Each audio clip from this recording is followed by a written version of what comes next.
Sa nakaraan nating video ay natapos tayo kung saan isiniwalat ni Theo ang katotohanan patungkol sa delikado nilang sitwasyon pati na rin ang paraan kung paano ito masusolusyonan.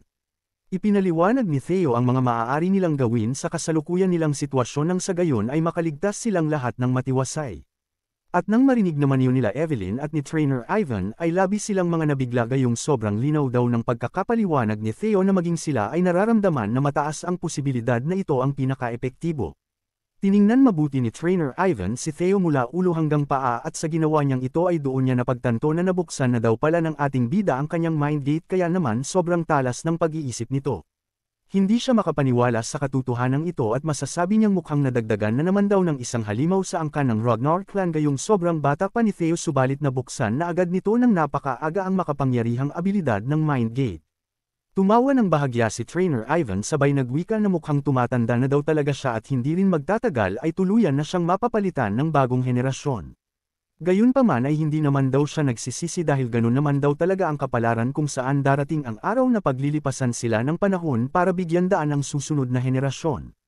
Pagkatapos mag-isip ni Trainer Ivan ay tumayo siya sa harapan ng lahat sabay isinigaw na tama daw ang ating bida kaya naman simula daw ngayon ay susundin nila ang mga sasabihin nito.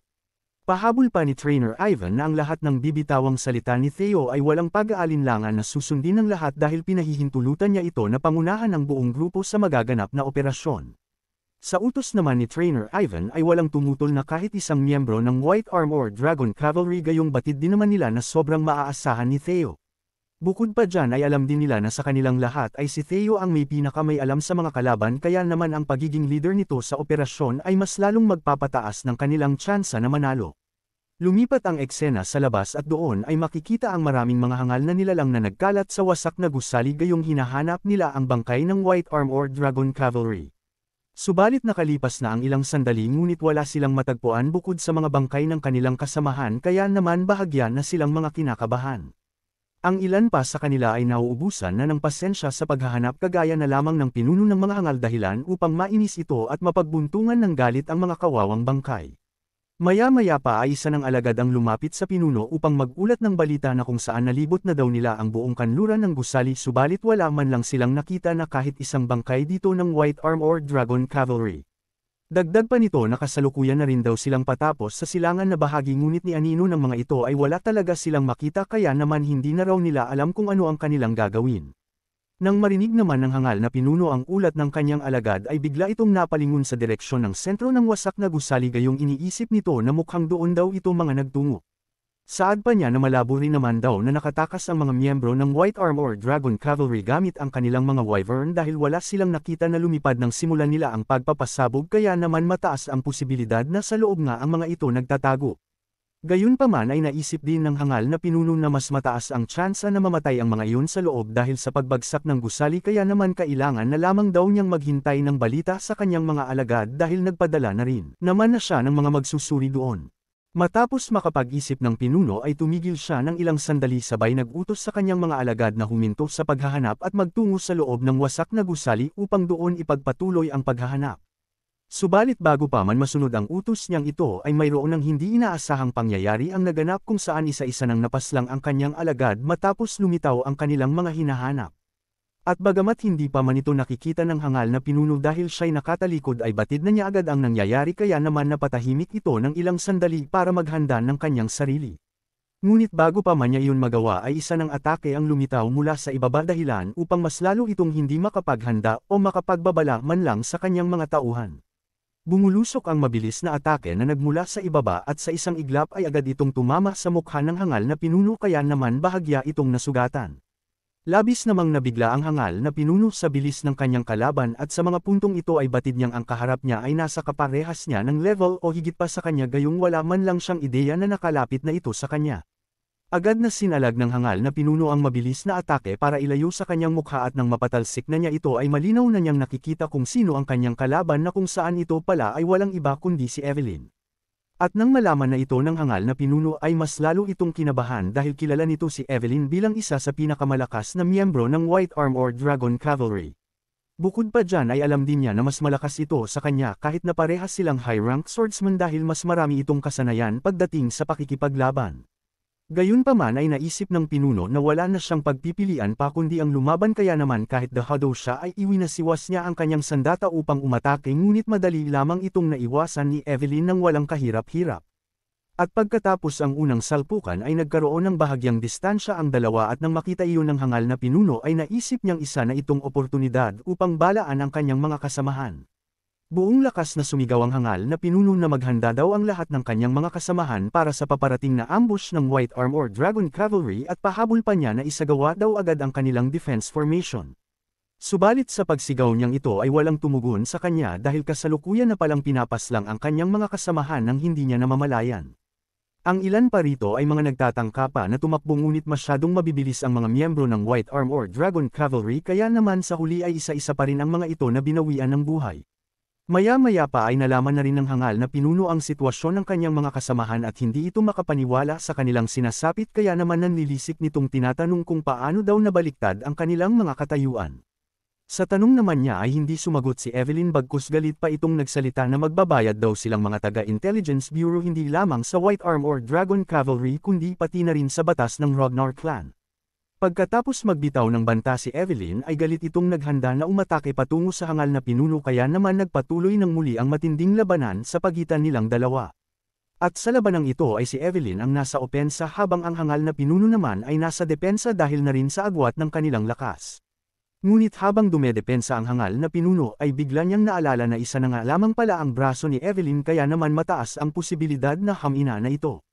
Nang maisip ito ng pinuno ay bigla itong nagkaroon ng tapang na lumipat sa opensa para sana'y baliktarin ang sitwasyon nila ni Evelyn ngunit laking gulat niya na wala man lang nagbago at siya pa rin ang dehado.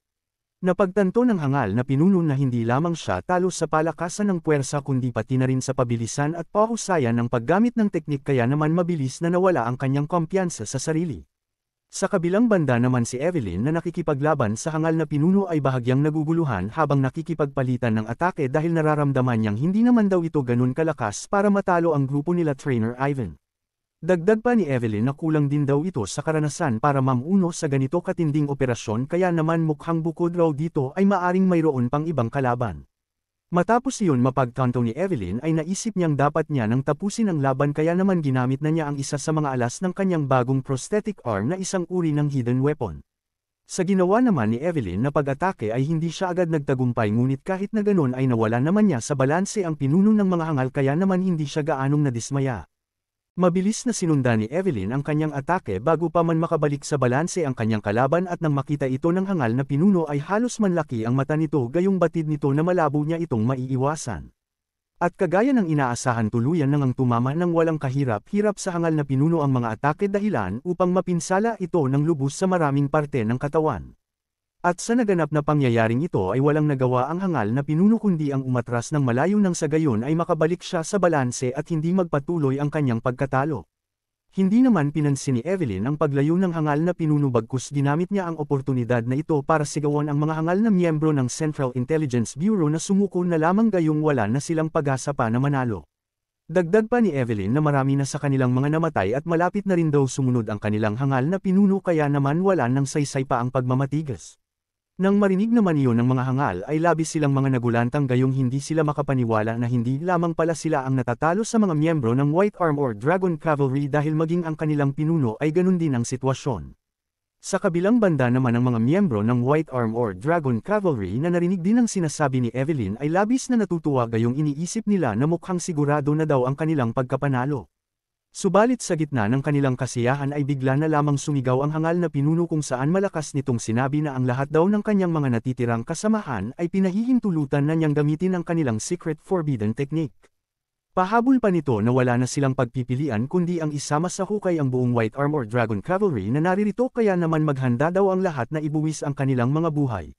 Sa binitawan namang salita ng hangal na pinuno ay makikitang gulat na gulat sila Trainer Ivan gayong tila alam nila ang forbidden secret technique na tinutukoy nito. Maging ang ating bida ay ganun ang naging reaksyon at sa isip-isip niya ay mukhang ito raw ang alas na ginamit ng mga hangal kaya nila natalo ang malakas na unit nila Trainer Ivan. Gayunpaman bago pa man nila Theo ang tindi ng sitwasyon ay makikitang nagamit na ng mga hangal ang forbidden secret technique dahil isa-isa na itong nag-transform at nagkaroon ng mapanganib na aura. At pagkatapos ng mga ito na mag-transform ay dali-dali itong mga sumugod na parabang mga halimaw na nawala sa kanilang mga sarili. Nang makita naman ni Theo nang malapitan ang itsura ng nag-transform na hangal ay agad na nanglaki ang mata niya rito gayong mabilis niyang nalaman kung ano ang forbidden secret technique na mga ginamit nito. Ipinaliwanag ni Theo na ito raw ang reverse blood surge technique na may kakayahang palakasin ang katawan ng isang nilalang na gagamit nito kapalit ng kanilang mga buhay. Sa makatuwid ay sobra nitong mapanganib hindi lamang sa kanila kundi pati na rin sa mga buhay ng hangal gayong mamamatay ang mga ito pagkatapos mawala ang epekto ng teknik. Nagkuyom ng kamawang hangal na kaharap ni Theo at kasunod nun ay sumuntok ito ng sobrang bilis dahilan upang hindi makaiwas ang ating bida at direktang tinamaan sa sikmura. At sa nangyaring ito ay napatalsik si Theo ng ilang hakbang habang namimilipit sa sakit ngunit kahit na nahihirapan siya dahil sa biglaang pangyayari ay pinilit niyang maging matatag gayong naramdaman niya ang napakaraming hangal na pasugod sa kanya. Walang ideya si Theo kung bakit siya ang mga pinupuntirya ng mga hangal subalit sa mga oras na ito ay hindi na importante pa ang dahilan kaya naman naghanda na lamang siya na dumpensa. Ngunit sa hindi inaasahang pagkakataon habang naghahanda si Theo ay bigla na lamang may nakakabiglang tagpo ang sumambulat sa kanya nang biglang lumitaw sa kanyang harapan ang isang miyembro mula sa grupo ni Trainer Ivan upang saluhin ang mga atake. Gulat na gulat si Theo sa kaganapang ito at sa isip-isip niya ay hindi naman ito kailangan na gawin pa ang ganitong bagay gayong kumpiyansa naman siya na madepensahan ang mga kalaban.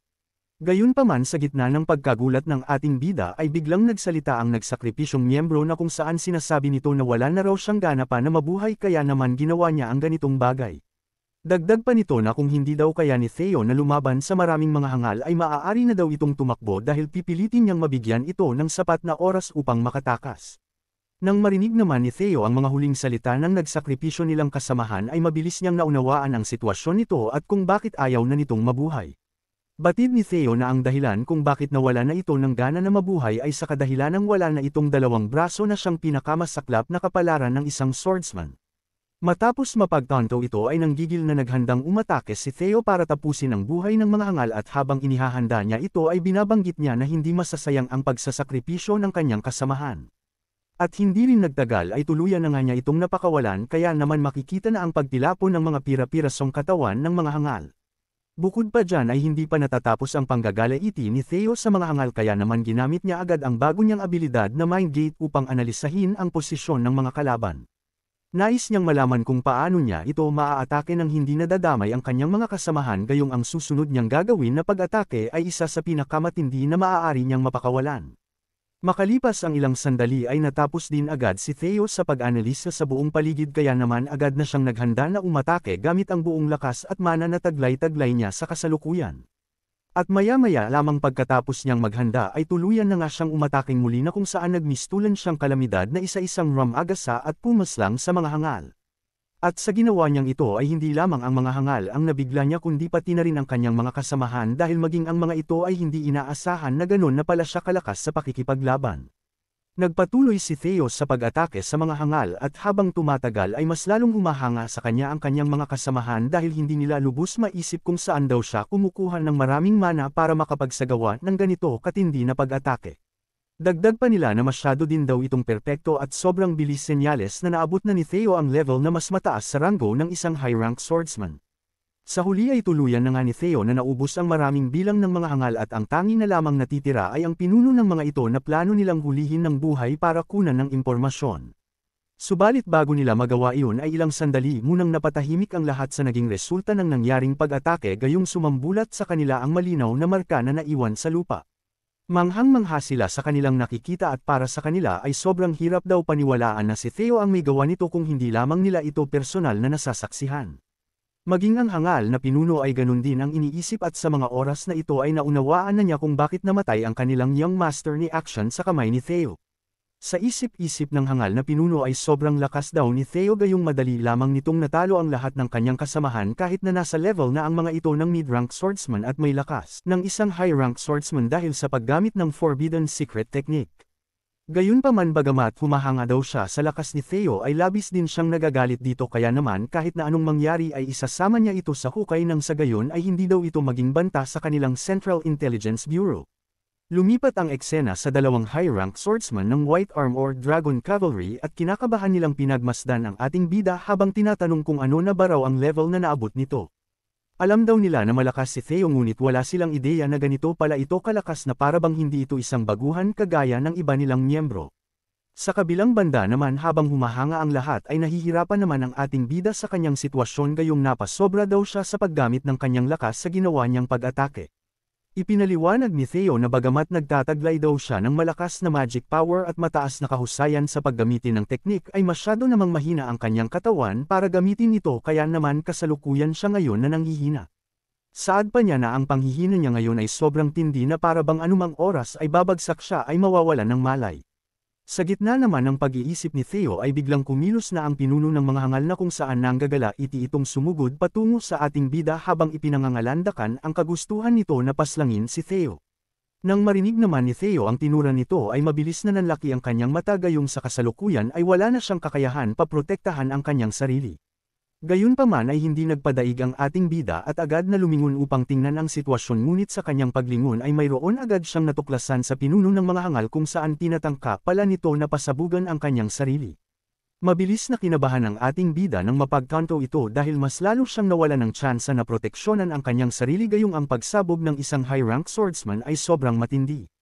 Sa isip-isip ni Theo ay may pag-asa pa sana daw siya na umatake ng isang beses kung nagkataon na normal lamang ito na sumugod ngunit hindi niya inaasahan na iba pala ang pinaplano nito. Sa gitna naman ng pagkabahala ni Theo ay bigla siyang natigilan ng maramdaman ang kakaibang enerhiya na lumitaw sa kanyang likuran at kasunod nun ay sumulpot sa kanyang harapan si Evelyn upang siya ay protektahan. Inatake ni Evelyn ang hangal na pinuno upang lumayo ito sa ating bida at ang ginamit nitong pang-atake ay walang iba kundi ang God of Tempest technique na nakuha nila sa loob ng kuweba. Matapos mapatalsik ni Evelyn ang hangal na pinuno ay hinabol pa niya ito sa ere upang patuloy na atakehin at sa mga puntong ito ay ang gagamitin naman niya ay Maelstrom Art na siyang kabilang din sa God of Tempest technique. Gamit ang palad ni Evelyn ay nagtipon siya ng kakaibang elemento ng hangin at nang makapag-ipon na siya ay agad na niya itong ipinang-atake. Sa ginawa naman ni Evelyn ay muling tumalsik ang hangal at bukod pa dyan ay napatigil din ito sa pagpapasabog ng kanyang sarili dahil direkta itong tinamaan ng atake sa lugar kung nasaan ang manahol. Pumasok sa loob ng manahol ang kakaibang elemento ng hangin at habang pinipigilan nito ang pagsabog ay sinusubukan din itong ibalik sa normal ang hangal na pinuno na gumamit ng Forbidden Secret Technique.